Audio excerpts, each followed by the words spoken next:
Okay, the front doorbell works like we said. We have a little bit of separation between the door casement. I think that was noted in an earlier video. Okay, I'm going to move counterclockwise. That's the entry closet, pretty much non-eventful.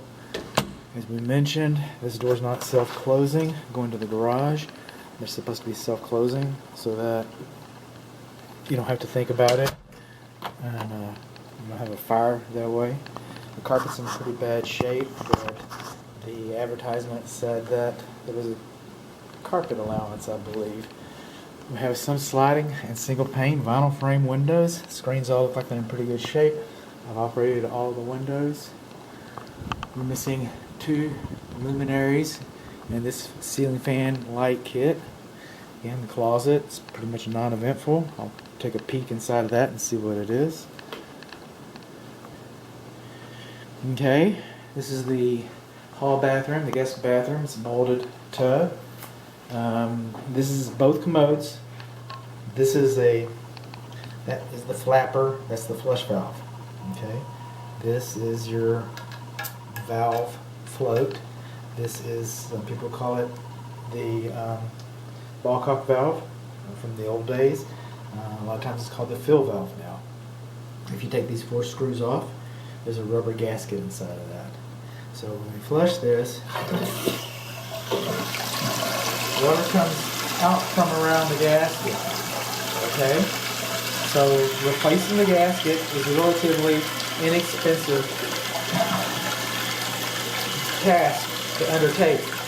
You turn the water off at the valve here, you open it up, put the new gasket in. When you go to order it, you'll want to know if it's a 4 or a 3 screw. These are 4 screws. Now you could replace the whole fill valve. It wouldn't cost very much. It's very cheap just to fix that gasket, but you're still dealing with old screws. You're still dealing with tighter fittings. It might be better just to replace the whole fill valve for $15, $20 parts. This gasket in here, I believe it costs, well, I used to buy them for $1.25, 23 years ago. So I'm sure they've gone up. Okay, we're going into the living room here. We have one of the ceiling fan kit luminaries isn't working. Coming along in here, we're in the laundry. Okay, this vent should have been labeled, the size and the length, so you know how to shop for a clothes dryer. It's a 3-prong 240 clothes dryer. This is not GFCI protected. Okay, wasn't required when the home was built. I get that, but if the home was built this morning, then that would be GFCI protected. There's a little leak right here. Oh, it's kind of dried up. I swear there was a little leak right there earlier. Or I could swear. Okay, this vent fan, it vents directly into the attic. At one time, it improperly vented to an attic exhaust vent, but it fell, and you'll see that in the attic video. You've probably already seen it then. This vent isn't large enough by current standards where it exhausts onto the roof. By today's standards, it would have a larger exhaust port. Okay, this is the hallway into the master bedroom, and this is the air filter. It's a 20 by 20. This is where you change it right here once a month, 20 by 20 by 1, and whenever the manufacturer says that you change it. All right, this is the primary evaporator drain line for your condensing unit. It has a shallow P-trap. Okay, it's insulated, that's a good thing, but it has a shallow P-trap. It does have a float or a safety switch. We got some notes on the cabinet here. I don't know if you can see that. This is coil 52318. I don't know if that's when it was serviced. I don't know if it's when it was replaced. That's all the note says. The bedrooms are AFCI protected. The AFCI was tested. The AFCI did perform well. Coming into the master bedroom, this is the attic access. Okay, saw that from a previous video. Why aren't you on? Turn things on. Okay, going into the master bathroom. Okay, these bathrooms, these sinks do not have percolators. Some people call them overflow drains. There's no code that says that you have to have them. But if you have children, just know that you don't have percolators. So if they're in here and they're, washing their dolls, and then they get distracted, then you could overflow onto the floor. This receptacle outlet is GFCI protected. It doesn't have a little label on it. A little label. I hate saying little. It doesn't have a label on it like this. Every GFCI protected receptacle should have a label on it. This is the master commode, and it's got the same issues as the other commode. Master bath, it's a garden bath. It's molded plastic. Window in the bathroom. If you have a window in the bathroom, a vent fan isn't even required. But by the way, these vent fans, both bathrooms, the vent fans vent. This one's clogged. I don't know if you can see that. But the vent fans are improperly venting into the attic exhaust vents. Moving on along, bedrooms, ASCI. The master bedroom, the smoke alarm is missing. And because this home has an attached garage, this smoke alarm should have been a combination carbon monoxide alarm. This commode's still running. Okay. The flapper sticks on that. Okay. So just because somebody flushes it doesn't mean it's going to quit. You got to go back to that. Moving on along. Your countertop overhang shouldn't be, if it's over 10 inches, it should have a corbel or support underneath it.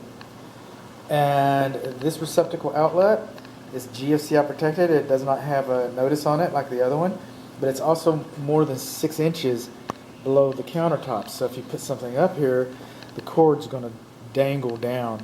Okay?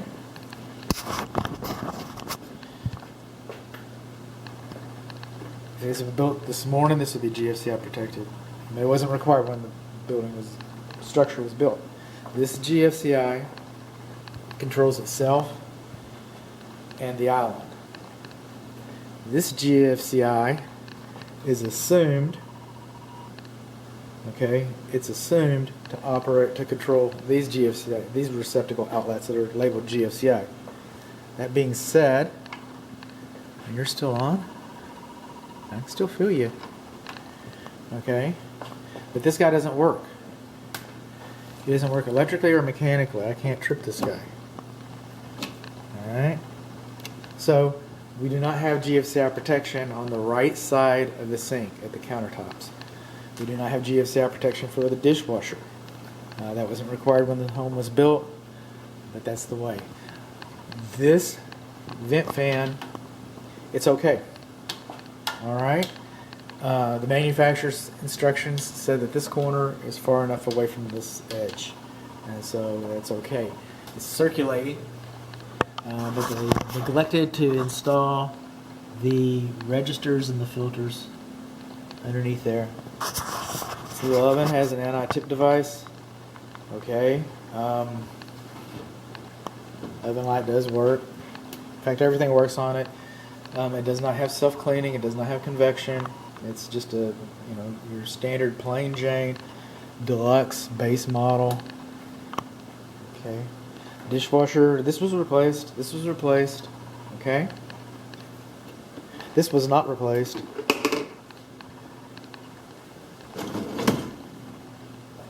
don't know if it's going to foam up the lens or not.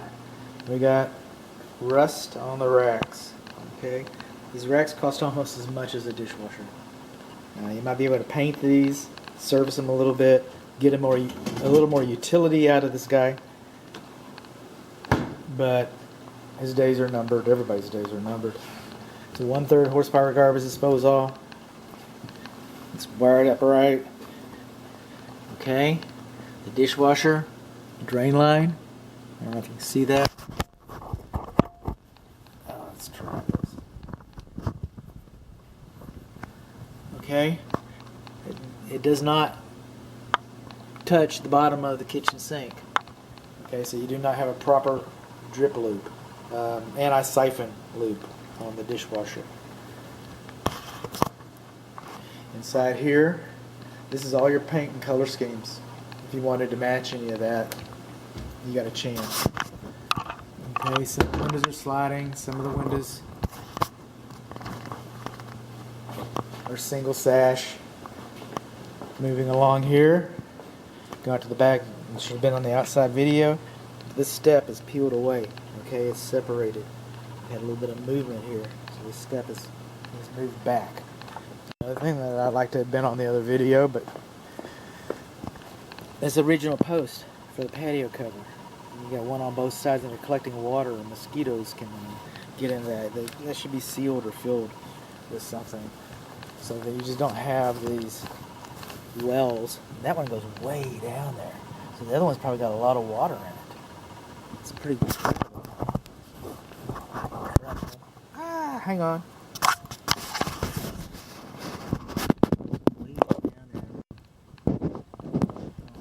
Enough about that.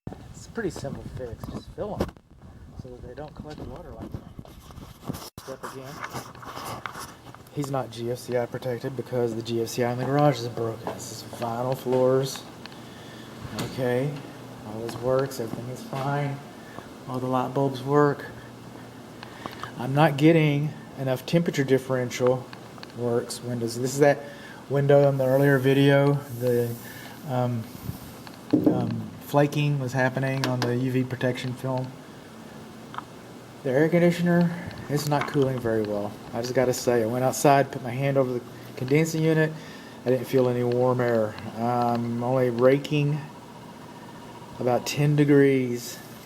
Better measurements will be on the report. But it's only raking about 10 degrees of heat out of the air as it passes over the coils. Okay. Same. Then one last sign off here.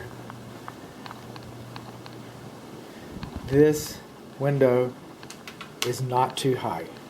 It's almost too high, but it's not 45 inches. It's like 44 inches. So, I mean, it meets code. Not that I do code inspections, but okay. But this latch up here is pretty tall for little people.